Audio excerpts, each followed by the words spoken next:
June 1st, 1945. At the Pentagon, targets for nuclear bombing are being selected. General Groves names target number 1, the city of Kyoto. Secretary of War Henry Stimson objects. That's their ancient capital, full of monuments and temples. Destroying it? That would only unite the Japanese even more.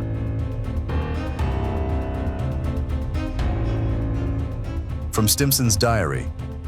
Then I had in General Arnold, commander of the Army Air Force, and I told him there was one city that they must not bomb without my permission, and that was Kyoto.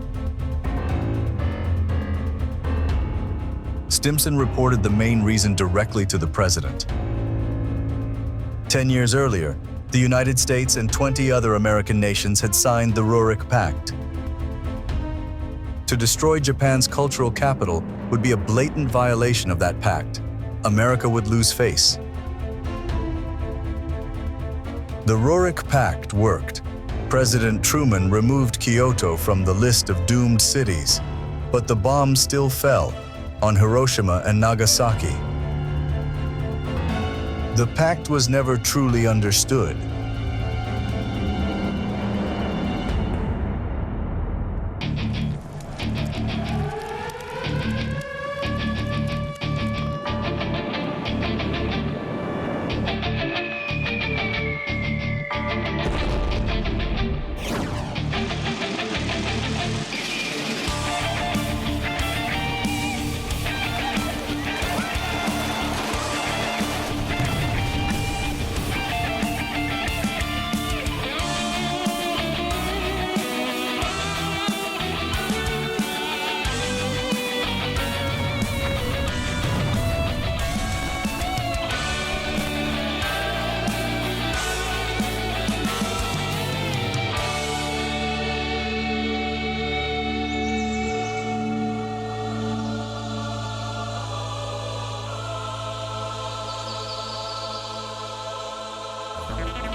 Humanity entered the new century and the new millennium in confusion. The triumph of science has not led us into the promised golden age. Natural disasters are on the rise, claiming thousands of lives.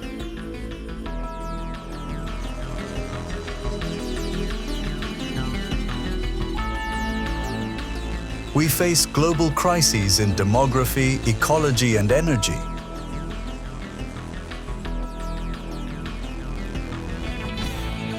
Food and resource shortages. And above all, the challenge of preserving peace.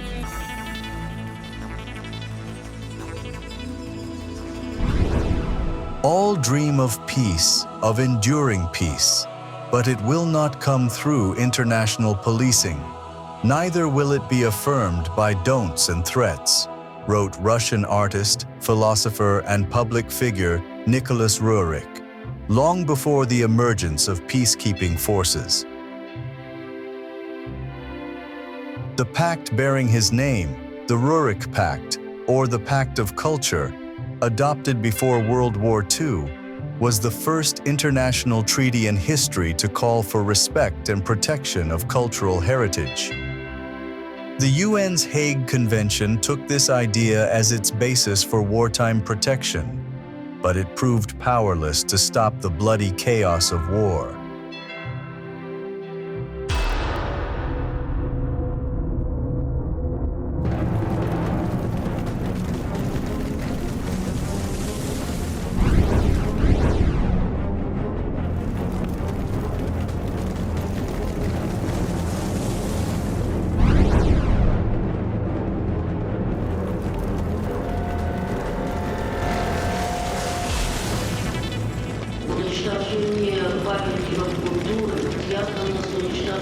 The destruction of cultural monuments is tied to the destruction of the very energy of culture, moral energy, ethical energy.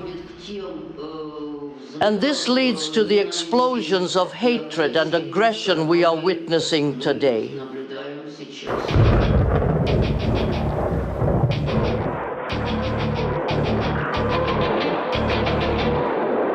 In the armed conflicts of the 21st century, over 10 million people have lost their lives. Thousands of cultural landmarks of global significance have been destroyed. In just the past 3 years alone, there have been nearly twice as many terrorist attacks and armed clashes as in the entire 1990s. War continues to rage in the Middle East and Asia. A tangled knot of unsolved problems has set Ukraine ablaze. Peace will not be established by don'ts and threats. Remember those words from Nicholas Roerich? He was right. Why, then, have all efforts to protect peace failed? Can war and the collapse of civilization even be stopped? Yes, we can. How? That is what this film is about. About how, at the beginning of the last century, a Russian artist and philosopher found the key to universal peace and achieved international recognition for his great idea. Great, because it offers the only true way to stop war and humanity's self-destruction. Here is that idea. Lasting peace will come only through culture. And the pact was created precisely for this. Not only to pursue, to protect our culture, though that is part of it, but to protect our cosmic evolution.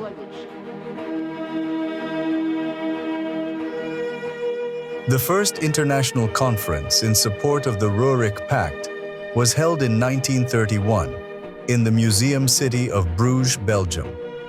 More than 50 delegates from 20 European countries took part. During the conference, the banner of peace was consecrated by being touched to the relic with Christ's blood at the ancient Basilica of St. Blood.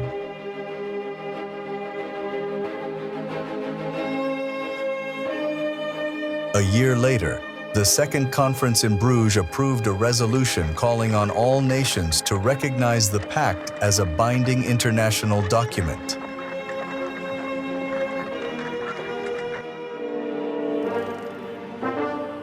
Two years after that, the Third Conference was held in Washington. It named academician Nicholas Roerich and his wife, philosopher Helena Roerich, honorary presidents. The conference unanimously adopted recommendations urging governments to join the treaty. The idea was passionately supported by world-renowned writers such as H.G. Wells, George Bernard Shaw, Romain Rolland, and Rabindranath Tagore, as well as the scientist Albert Einstein.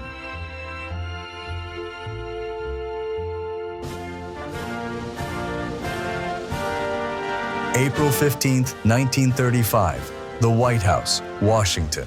In the presence of U.S. President Franklin D. Roosevelt, representatives from 21 nations of the American continent signed the Roerich Pact, the first international treaty in history for the protection of artistic and scientific institutions and historical monuments.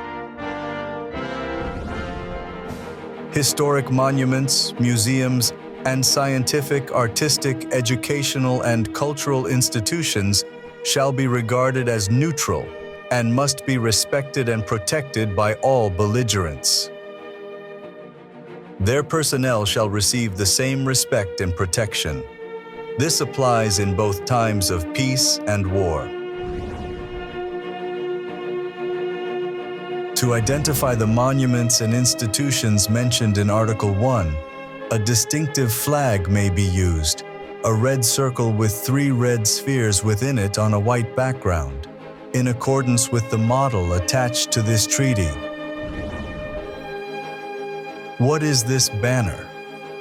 Why did the Roerich Pact aim to protect humanity's cultural heritage from both the disruptions of peace and the threats of war, and not something else?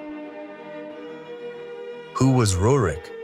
What gave him the moral authority to speak about the future of civilization? Let's find out.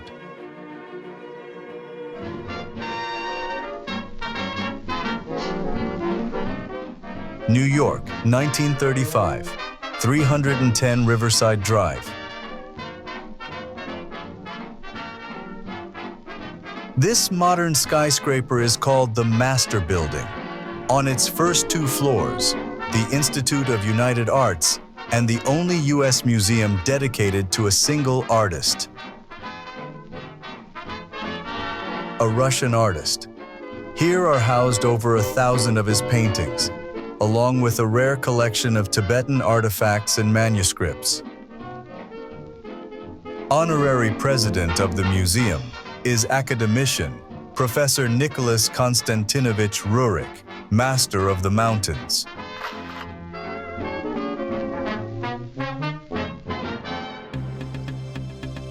An indefatigable traveler, Roerich spent his 60th birthday on yet another expedition in Manchuria. A tremendous force behind the promotion of the Roerich Pact was his wife, his muse and lifelong companion, Helena Ivanovna Roerich. Her correspondence with U.S. President Roosevelt played a significant role in the Pact's adoption. The Pact itself and the Banner of Peace are essentially a joint creation, the result of the dedicated work of the great artist and eminent philosopher Elena Roerich.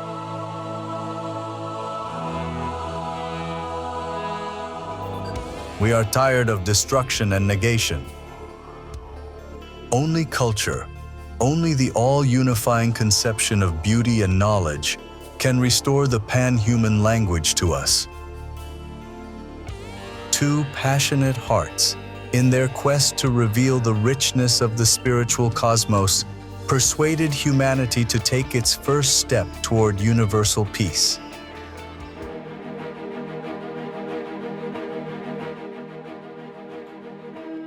President Roosevelt called the Roerich Pact a vital principle for preserving of modern civilization. This agreement has more profound significance than the text of this document. The Roerich Pact, calling for the defense of culture against ignorance and destruction, is not merely an international treaty. It is, above all, an act of evolution. In evolution, lower matter is guided by higher matter. And there is no other way. Our evolution must always be connected to the higher cosmic matter. From there comes our knowledge. From there come the images of beauty and much more. Peace through culture. This is the core message of the Roerich Pact. A great idea, first voiced in Bruges. Great, because Nicholas Roerich was the first to state that the path to peace cannot be found through force. The key to peace lies not in the realm of civilization, but in the realm of culture. Civilization without culture is like a body without a soul. And yet, our technogenic civilization often diminishes and at times completely negates the value of culture. Each departure from the beautiful, from culture, has always brought about destruction and decay. If culture is completely removed from civilization, and today it is being removed, it is a disaster not only for culture, but for civilization itself, because both are deeply linked to human life.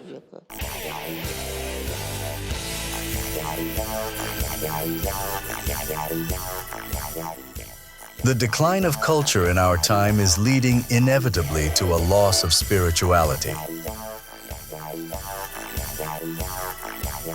A consumerist society is content with substitute culture, kitsch and imitation. This explains the current widespread regression in modern culture. Above all, we are losing our sense of beauty.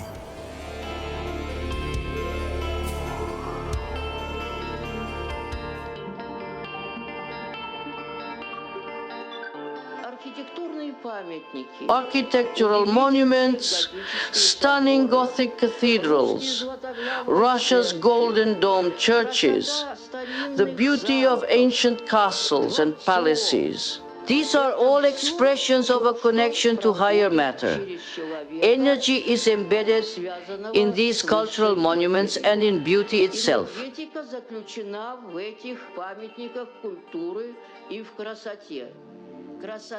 Beauty is the energetic source of creativity.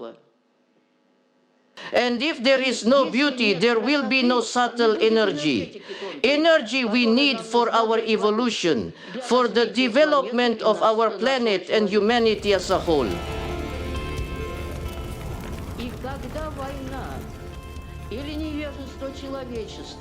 When war or human ignorance destroys these creations of architecture and art, when they are burned or erased, it causes irreparable harm to our cosmic evolution.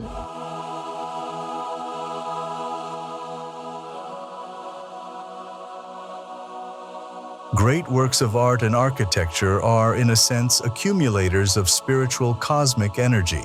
They expand our consciousness, and that means they elevate culture. Real peace is only there where is true culture.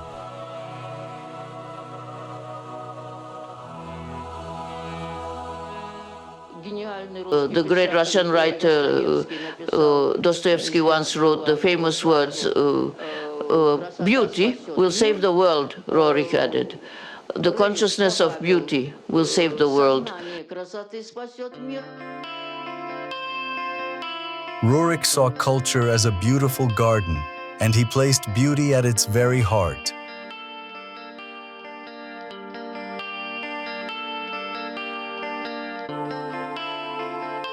There is an incredible, pure beauty in the Himalayas, filled with subtle, energetic vibrations.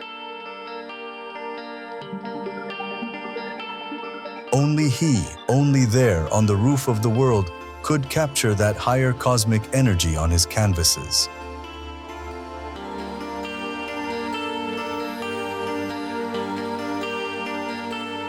His wife was always by his side. In a damp tent, she wrote in her diary the new knowledge received from the teacher.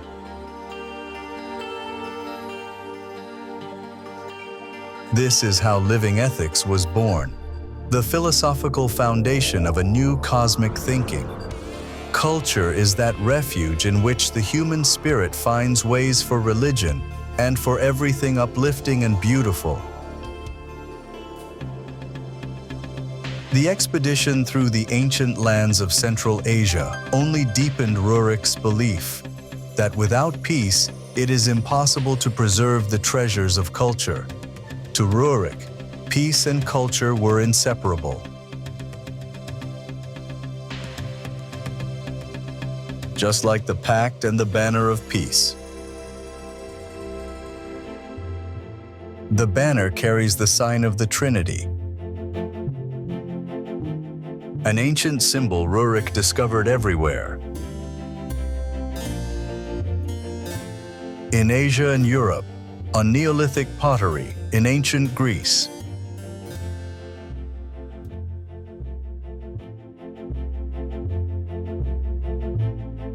on rocks in Mongolia and in Buddhist monasteries. The same symbol is found in icons and on the walls of churches and cathedrals. In Asia, it represents the three treasures of the East. In Europe, it is a Christian symbol of the Trinity. It was this ancient Christian symbol, also blessed by the name of Saint Sergius, that inspired the design of our sign.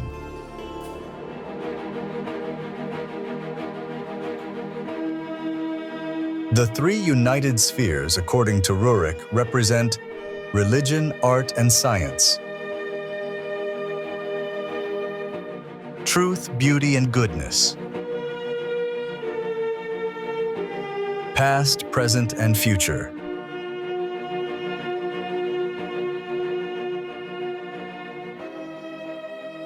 The symbol was complete when Roerich enclosed the three amaranth-colored spheres in a white circle, symbolizing eternity.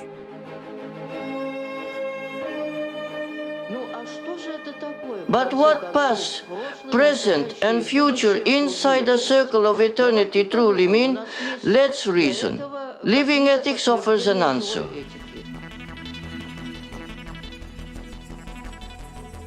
It sees humanity and the cosmos as one inseparable whole. The universe is an endless system of interconnected worlds, linked by subtle, radiant flows of energy and information.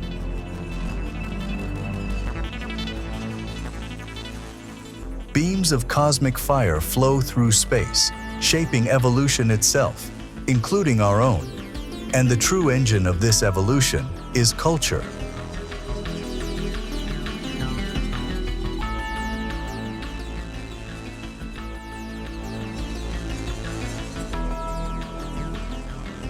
Eastern teachers passed this ancient wisdom to the world through Helena and Nicholas Roerich, and soon after, science began to echo the same truth.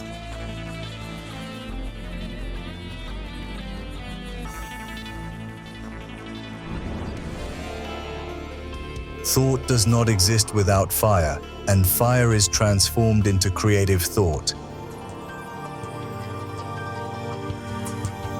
The father of cosmic biology, Alexander Chizhevsky, discovered that powerful solar flares consistently triggered major societal upheavals, wars, revolutions, and transformations.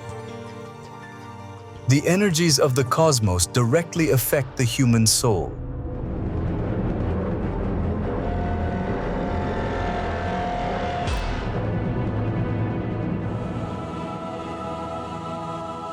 The renowned scientist and academician Vladimir Vernadsky introduced the concept of the noosphere into scientific discourse. This new form of energy, what Vernadsky called the energy of human culture, gave rise to the sphere of human thought, the noosphere. For the first time in history, human thought began to influence the environment on a planetary scale.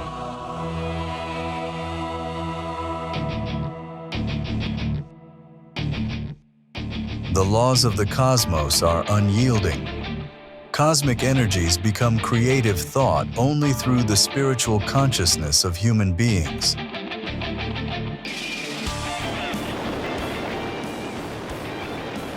But when the physical outweighs the spiritual, when matter dominates the soul, the life-giving fire turns into a devouring flame, and misguided humanity spirals toward global natural and military catastrophes.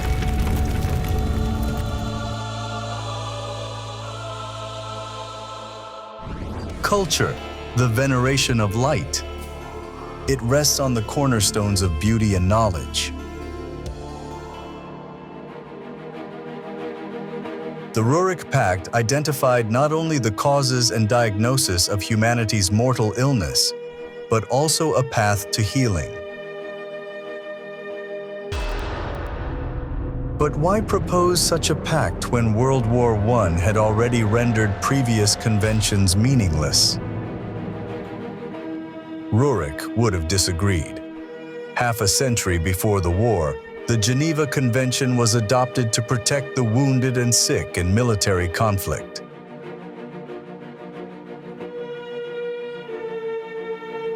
Since then, how many lives has the Red Cross emblem saved? Every soldier knows, to target it is a crime. If the Red Cross takes care of the physically wounded and sick, our pact shields the values of the human genius, protecting thus spiritual health. Roerich believed that in both cases, the goal is prevention, acting before disaster strikes.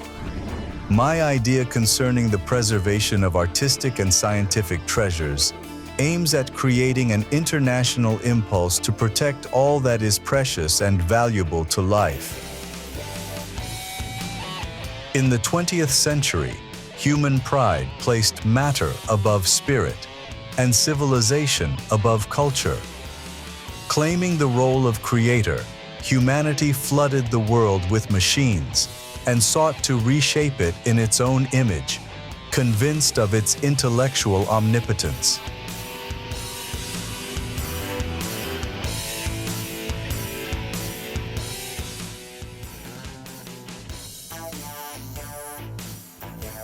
This soulless, technogenic civilization no longer needed philosophy, art, or even religion. Pragmatism reigned.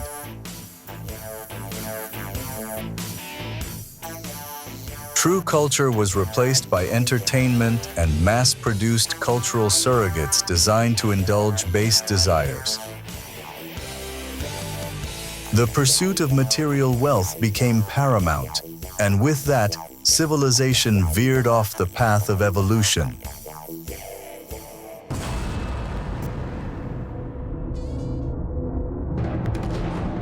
The First World War and unprecedented social revolutions were grim expressions of this global crisis. They were soon followed by a massive economic collapse. Roerich saw the root of the disaster, not in the economy, but in the spiritual crisis of a cultureless civilization. Because the chief cause of the world crisis may be attributed to lack of mutual assistance, and it becomes increasingly clear that the present crisis is not basically material, but precisely spiritual. The brief pause of the 1930s brought forth the Roerich Pact, a first step toward new consciousness, a new understanding of culture as the foundation of peace without violence or war.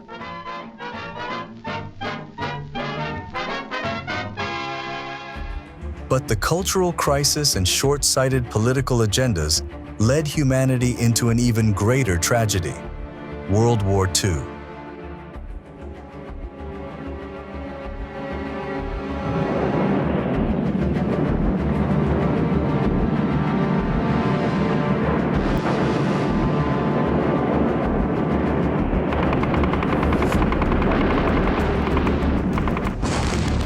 Through it all, Nicholas Roerich and his family stood with their homeland. From distant India, Roerich sent significant financial support to the USSR from exhibitions and sales of his artwork. His sons, Yuri and Sviatoslav, sent applications to London, where the Soviet embassy was at the time, asking to be allowed to volunteer for the Red Army. Roerich's paintings and writings of the time took on a new theme: the defense of the motherland. Yet he remained devoted to his dream of universal peace. Until his last breath, Roerich would fight for the preservation of culture. The defense of the motherland is the defense of culture.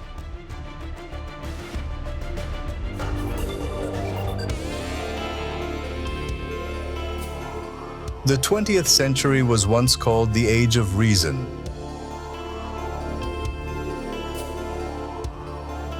But instead of universal prosperity, humanity endured 2 world wars and found itself at the edge of catastrophe.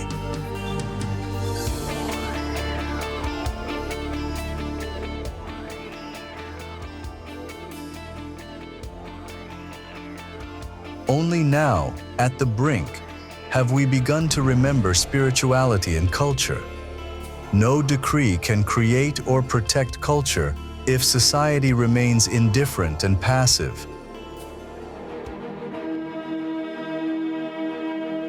After the war, the ideas of the Roerich Pact found new life.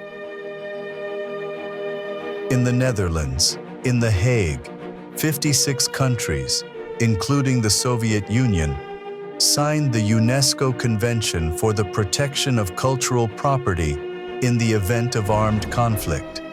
In the relations between powers which are bound by the Washington Pact of the 15th of April, 1935, the latter convention shall be supplementary to the Roerich Pact.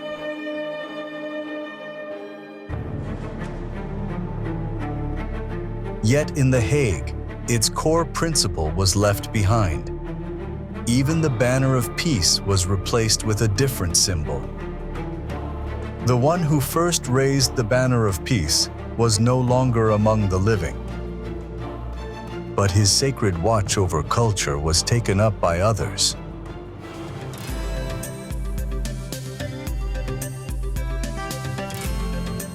A second life was given to the Roerich Pact by the public museum bearing his name in Moscow.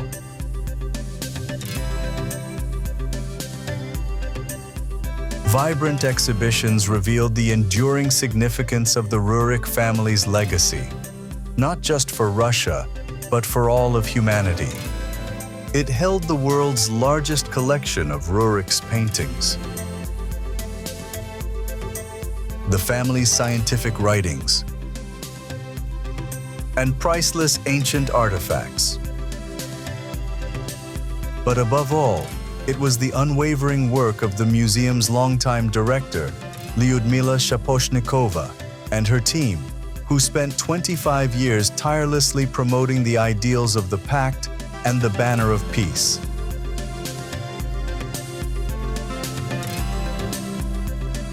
Countless publications, major international conferences, exhibitions across Russia and around the world. Through it all, the banner of peace shone above.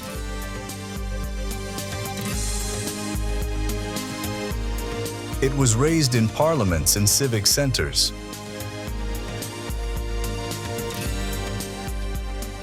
Planted on the world's highest peaks and polar extremes. Unfurled at the United Nations and UNESCO, even flown into outer space.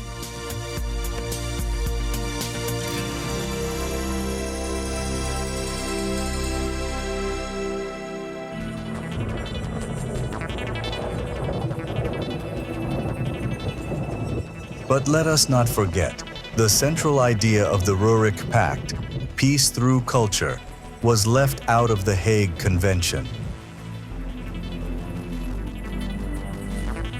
The convention allowed for the destruction of cultural heritage if military necessity demanded it. By the end of the 20th century, an addition was made to offer enhanced protection of cultural property. But did it really help? Now, in the 21st century, the losses continue. Lives, cultures, and irreplaceable treasures vanish forever.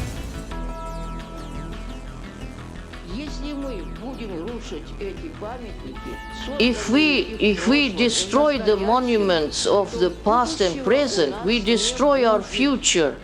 The Roerich Pact protects more than heritage. It protects our very future.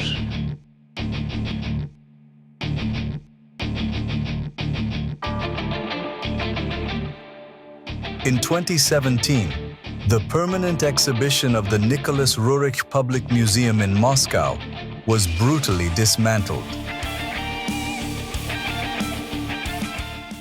The family's priceless artistic and scientific legacy, over 900 paintings and drawings, was seized by the state. Its fate now hangs in uncertainty.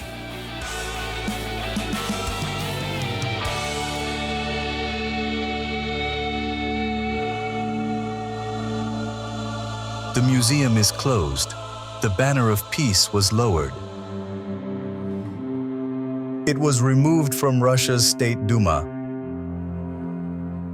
And yet, Roerich affirmed that once the true meaning of the banner of peace is understood, it will become a symbol of Russia's defense. Today, the entire world is gripped by a global crisis. And this crisis touches everything. Ask any expert in any field. Politics, economics, science, art, and they will describe deep systemic problems. Even the concepts of good and evil have shifted in our collective consciousness. They no longer mean what they did just a century ago. This, we say, following in Roerich's footsteps, is the result of a planetary crisis of culture. Verily, the Armageddon of war has ended, but the Armageddon of culture has just begun. What we are witnessing is a decisive battle between light and darkness. And it's not happening somewhere far away, it's happening here, now, inside your own soul.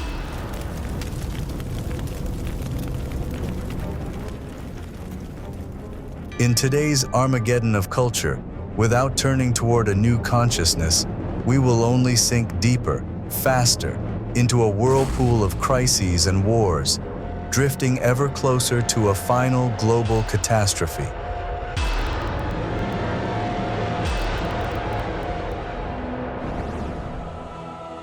Peace through culture. We shall never be tired of repeating this truth.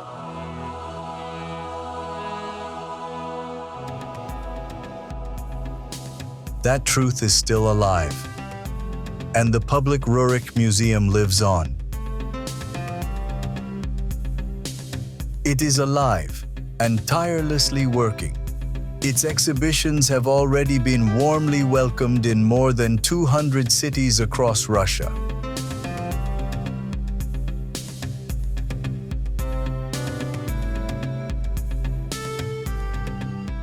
And beyond Russia, the message of the Roerich Pact and the Banner of Peace has reached more than 20 countries.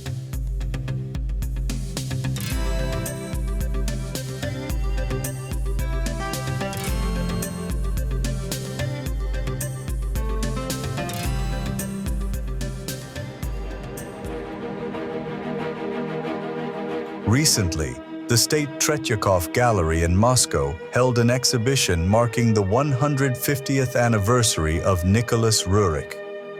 There, too, visitors were greeted by the Banner of Peace and the signature of the Master himself.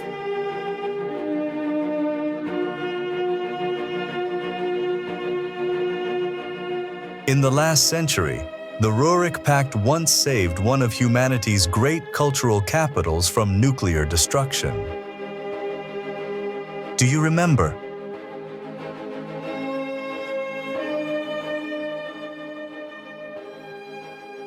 Now, in this century, our civilization stands at a crossroad, to be or not to be. It's time to understand, peace cannot be achieved by force. We must return to the Roerich Pact and the Banner of Peace, and thereby save our common peace and our common world.